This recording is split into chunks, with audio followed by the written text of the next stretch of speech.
Ho anareo teraka janvier mars ny biby mifanaraka aminareo dia kalalao eo amin'ny lafiny ara-pitiavana tsy tena misy ifandraisany loatra amin'ny fifandrifiny zana-bolana mahatonga anareo célibataire fa lenonareo le tsy mahavatena satria volo kelikely io zao raha entina any amin'ny coiffure asiana coupe dégradé dia ny tarifan'io tsy tarifa akory na tarifa million fa le tarifa long et très épais raha efa manambady moa nareo dia juste hoe tahotra ny amoahana sarin'io dia mahatonga ny vadinareo mijanona eo. Eo amin'ny lafiny arak'asandrena mbola ilahatra amin'ny super musique daholo ary zana-bolana rehetrarehetra za mana tena fisondrota-kara amin'izany rehefa tsy piasan'ny jirama. Nareo nga piasan'ny jirama no mena prima nefa tsy manao ininy.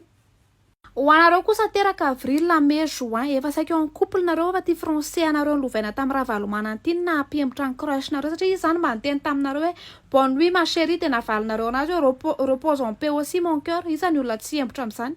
Mora ohatra ka hoe efa amin'ny couple nareo dia fotoana zao anamarinanareo kely hoe iza le Cédric na le miora ao anatin'ny telefonina vadinareo io satria raha ny lova-tsofina dia ray tamin'ny Cédric sy miora ny interprète-n'le menarana tamin'ny resaka tamin'ny Eva le napidika izy antsika mianakavy ohatr'izao. Eo amin'ny lafiny arak'asa kosa dia aza mionona amin'ilay hoe tsy misy diplôma fa manandrama mipostule ao amin'ny fiadidinan'ny repoblika.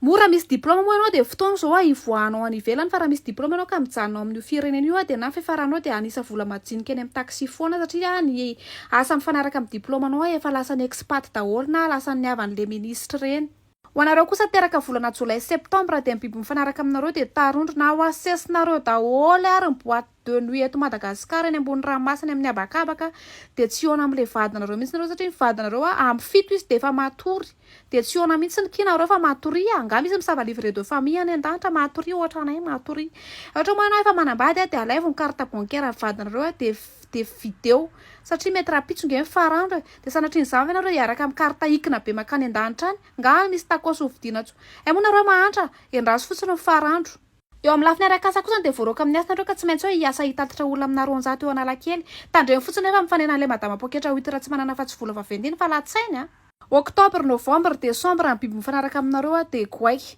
Eo amin'ny lafiny ara-pitiavana dia le olona entinareo ambavaka isanandro isanandro iny tsy nareo ny lasa vadiny fa le olona le tsy tianareo maizina le ara-tsianareo isanandro iny ny lasa vadiny le lazainareo fa le hoe bekibo be le hoe lamosina tonga dia vefa tsisy vodiny mihitsy iny ny lasa vadiny satria nareo tsara tarefa ratsy saina maimbo toetra be satria kiala na ratsy tarehy tsisy forme kiala zany miketrika sady mianatra fahaiza-miaina fa ny andry isanandro ahoana manafisaka kibo ao anatin'ny 2 semaines ahoana manabe vody ao anatin'ny 2 semaines atao inona vody be sy fisaka kibo rehefa tsy mahay raha efa manambady moa ianao dia araroatra zao fotoana mbola tsy ilany vany satria efa ho avy ny fotoana ilany vany ny anontanianao hoe inona tianao ety amiko ry chérie raha diso fotsiny ny fipetraka ny valiteninao dia salon eny faranao na le olona le hoe tompotrano nefa matory eo amin'ny salon reny. Eo amin'ny lafiny arak'asa kosa dia tsy mandaitra tsony le hoe tapeo amena raha tia hitasina fa sady mitape amena anao mitsangana dia manintsy revety mitady asa fa tsy manao lasiesta manomboka amin'ny 12 ka hatramin'ny 9 arivo.